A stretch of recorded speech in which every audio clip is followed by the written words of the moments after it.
Assalamu alaikum, hurmatly mekendештер.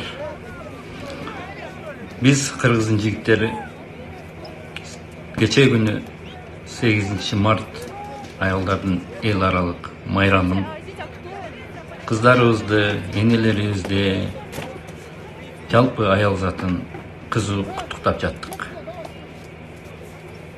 Ошол мезгилде борборубузда болгон окуяны мен көрүп аябай зээнимге ийди.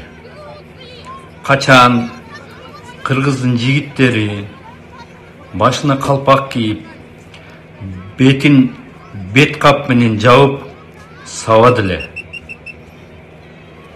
Мындай көрүнүш менимче бул жапайычылык, бул сабатсыздык, бул алсыздык. Кыргыздын жигиттери элин коргогон, жерин коргогон, кызын коргогон. Эр жигит эл четинде, жоо бетинде дейт. Урматтуу жигиттер, көзүңөрдү ачкыла. Жасаган иштериңер такыр туура эмес.